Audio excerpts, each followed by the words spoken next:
오늘도 말씀 가운데 하나님을 알아가는 저와 여러분이 되기를 주님의 이름으로 축복합니다. 오늘 말씀은 지난주의 말씀에 이어서 우리가 예수님을 믿지 못하는 이유, 예수님에 대한 그 오해와 진실에 대한 말씀을 계속해서 이어나가게 될 텐데요. 우리가 지난 시간에도 함께 나누었던 것처럼 예수님이 제사장으로 오셔야 하는 그 이유, 인간의 몸을 입고 사람들 가운데서 택함을 받은 제사장과 같이 예수님이 오셔야 될 그 이유가 무엇인지 우리가 함께 살펴보게 되었습니다. 죄인된 인간들을 구원해 주시고 그 모든 죄에서 자유케 하는 그런 제사장직을 감당하는 그런 예수님이셨다라는 것을 함께 살펴보게 되었는데요. 오늘은 그 시간에 이어서 예수님이 왜 아론의 질서가 아닌 멜기세덱의 질서, 반차를 따르는 제사장으로 오신 예수님이라는 제목으로 여러분에게 말씀을 드리려 합니다. 구약의 율법에 명한 대로 제사장은 레위 지파 아론의 자손들만이 제사장이 될 수가 있었습니다.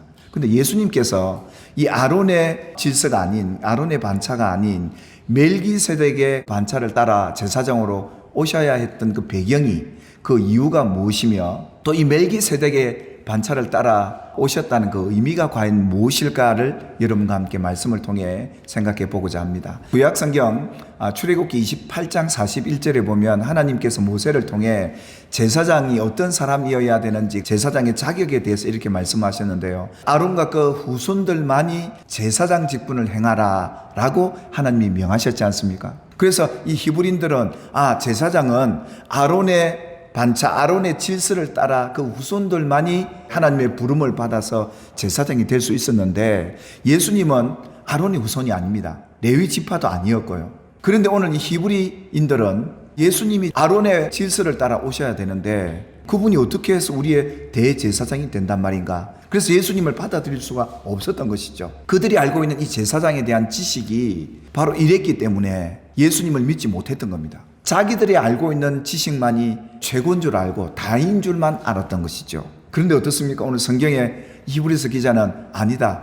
이 사람들은 정말 어린아이 같고 아직도 말씀의 초보자다. 영적으로도 아주 아이 같은 그런 수준의 사람이라고 성경이 평가를 하고 있다는 것이죠. 그런데 반면에 이 히브리 사람들은 자기들이 알고 있는 이 제사장에 대한 지식, 오늘 이 같은 아론의 질서를 따라와야 되는 그 제사장이어야 하는데 예수님이 그렇지 않음에 대해서 받아들이기가 어려웠다는 겁니다. 5장 4절에도 보니까 아론과 같이 하나님의 부르심을 받은 자, 구약의 제사장의 자격은 아론의 자손이어야 하고 하나님의 부름을 받은 그런 자만이 제사장이 될 수 있는데 예수님을 볼 때 그들은 아니었다라고 본 겁니다. 그래서 히브리서 5장 5절에 보면 예수님이 어떻게 제사장이 되었는가를 이렇게 얘기를 하고 있죠. 스스로 영광을 취하심이 아니요 레위 지파 가운데서도 아론의 자손들 가운데서도 스스로 제사장이 될 수는 없었어요. 하나님의 부름을 받은 자만이 제사장이 될 수 있는데 예수님도 마찬가지 스스로 당신이 제사장이 된 게 아니라 그 영광을 취한 것이 아니라 말씀하신 분이 계셨다 이겁니다.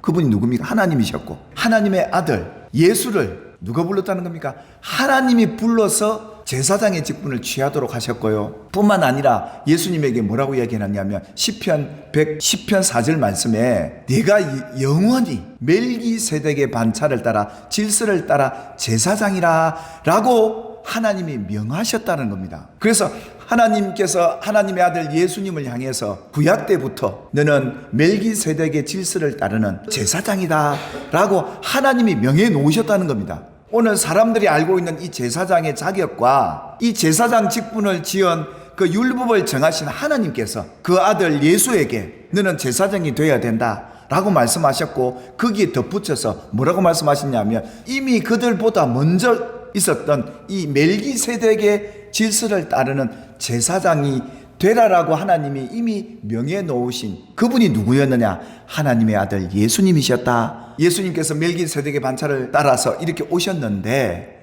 그분은 육체에 계실 때 마지막 그 백성들을 구원하시기 위해서 하나님 앞에 심한 통곡과 눈물의 간구와 소원을 올려드릴 때에 하나님께서 그 경건하심으로 말미암아 했던 그 기도를 들으셔서 하나님의 아들 예수를 그 고난의 순종함을 통해서 온전하게 하셨다. 아론의 그 질서가 아닌 멜기세덱의 질서를 따라 오셔야 했던 그 순종을 통해서 하나님의 백성을 온전히 구원하는 구원의 근원이 되셔야 했기 때문에 이렇게 오셨다 라고 말씀하시면서 바로 예수가 멜기세덱의 그 반차를 따라오신 대제사장이라고 칭함을 받게 되었다라고 이렇게 오늘 말씀을 해 주셨던 것이죠.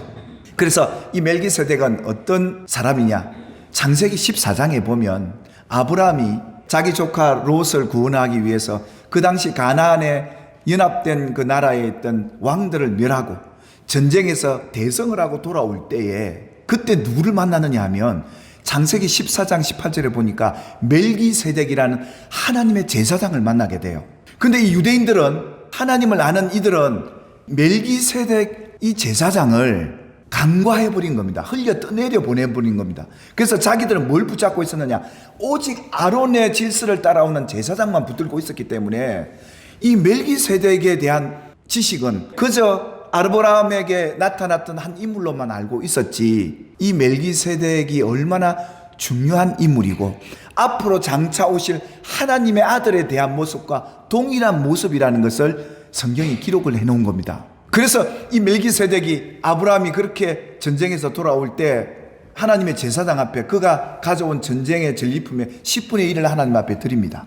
이 멜기세덱이 그걸 받고요, 이 아브라함을 축복을 하게 되죠. 근데 여러분, 이 멜기세덱은 아론의 후손도 아니고 아론 이전부터 있었고 아브라함 이전부터 있었던 인물이었습니다. 그러니까 이 인물이 어디서 나왔지? 이 사람은 과연 어떤 의미를 갖고 있을까? 왜요? 최초의 제사장이었거든요. 근데 왜 하나님은 멜기세덱 제사장 두고 왜 아론의 제사장도 명했을까요? 아론의 질서를 따라오는 제사장은요, 온전히 하나님의 백성의 죄를 다 사할 수가 없는 아주 연약한 제사장이었고요, 오늘 이 멜기세덱만이 하나님의 백성의 죄를 온전히 사하고 구원할 그 인물로 성경에 기록되어져 있는데요. 그래서 이 멜기세덱에 대한 얘기를 하면 그들이 듣고도 둔하다 이 말입니다.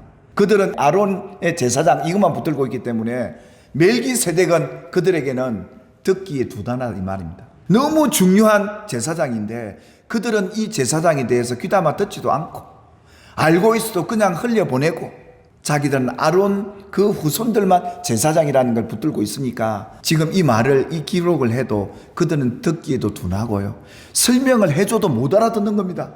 그래서 어떻습니까? 그들은 단단한 음식, 영적인 지식 가운데 이 멜기세덱에 대한 지식이죠, 이걸 못 받아들이는 거예요. 그래서 이 히브리서 기자는 이 멜기세덱의 질서를 따라오셔야 됐던 이 예수님에 대한 이야기를 7장에 가서 이 얘기를 더 해놓고 있는데요, 아이들은 이 얘기를 들으면 잘 못 알아듣고 못 깨닫고 자기 것으로 못 만들고 있더라 이겁니다. 그래서 우리는 영적으로 늘 자라가야 돼요. 하나님을 아는 지식이 저와 여러분에게 더 풍성해지길 바라고, 장성한 자의 자리에서 말씀을 듣게 되면 깨달음도 더하고요, 이 하나님을 아는 지식이 놀랍게 여러분 속에 여러분의 것으로 자리 잡게 될 줄 믿습니다. 그렇다면 왜 예수님이 아론, 레위 지파가 아닌 멜기세덱의 반차를 따라서 오셔야 했던가? 그 말씀은 7장 1절에 보니까 이 멜기세덱을 어떻게 소개하고 있느냐 하면 살렘 왕이요 지극히 높으신 하나님의 제사장이다 라고 소개를 하고 있습니다. 그리고 7장 2절에 보니까 의의 왕, 평강의 왕이란 이름을 갖고 있는 제사장이었습니다. 여러분 많이 들어본 이름 아닙니까? 의의 왕, 평강의 왕 누굽니까?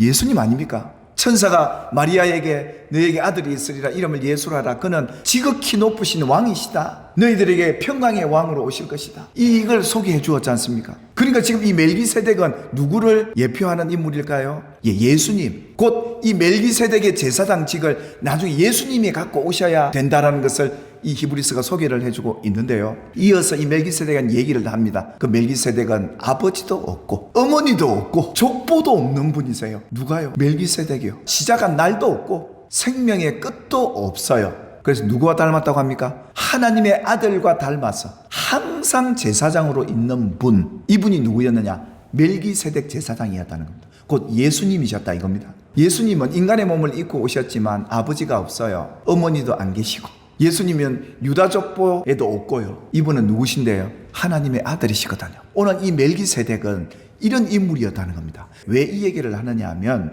왜 멜기세덱의 질서를 따라 예수님이 오셔야 했느냐 하면, 아론의 질서를 따라오는 제사장 가지고는 인간의 죄를 완전히 사할 수 없기 때문에, 율법으로는 인간이 모든 죄를 다 해결할 수 없기 때문에 멜기세덱의 그 역할을 하고 그와 닮은 꼴로 오셔야 될 하나님의 아들 예수이어야 하기 때문에 유대인들은 이 지식이 없었던 거예요. 그러니까 자기들이 알고 있는 아론의 반열 이것만 생각했던 거죠. 그리고 7장 8절에도 보니까 보십시오. 죽을 자들이 10분의 1을 받으나, 이 말이 무슨 말이냐 하면 하나님의 백성들이 하나님 앞에 제사를 드리러 올 때 짐승을 이렇게 가져옵니다. 그러면 그걸 잘라서 10분의 1을 제사장이 받아요. 그리고 아론의 반열의 제사장들은 자신도 죄인이기 때문에 자기도 하나님 앞에 이 속죄 제물을 10분의 1을 드려야 됐어요. 그게 율법으로 정해놨어요. 그런데 뭡니까? 멜기세덱은 하나님 앞에 11조를 안 드렸다 이 말입니다. 예수님도 마찬가지고요. 그 말씀을 지금 하고 있는 거거든요. 그래서 보십시오.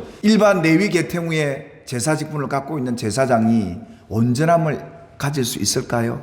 못 가신다 이 말입니다. 근데 예수님은 멜기세덱과 같이 죄 없는 분이기에 아론의 반차를 따르지 않고 멜기세덱의 반차를 따라 다른 제사장을 세울 필요가 없고, 앞으로도 백성을 위해서 짐승 잡아 피를 흘릴 필요 없고 하나님 앞에 제물 드릴 필요가 없었던 이유는 예수님은 죄인이 아니시기 때문에 당신이 단번에 속죄 제물이 되어서 백성을 대신해서 죽음으로 인해서 더 이상 하나님 앞에 제물이 필요 없더라 이겁니다. 그분을 지금 그렇게 소개한 겁니다. 그래서 예수님은 단번에 자기를 드려 이루셨고 온전한 구원의 근원이 되셨고 어떤 죄에서든지 우리를 구원해 내실 하나님의 아들 예수님이 우리의 대제사장이 되신 것 아니겠습니까? 여러분, 오늘 우리 신앙생활은요, 듣기에 민첩한 저와 여러분이 되기를 주님의 이름으로 축복합니다. 듣는 걸 속히 해야 돼요. 믿음의 성도들은요. 그리고 잘 들어야 돼요. 우리에게 오셔서 십자가에 죽기까지 당신의 몸을 단번에 드림으로 우리 모든 죄를 다 속죄받도록 하신 구원의 온전한 근원이 되신 예수님, 이분이 우리가 믿는 예수님입니다. 이 제사장은 항상 있느니라 라고 말씀하셨어요. 왜 항상 있어야 되는 줄 아십니까?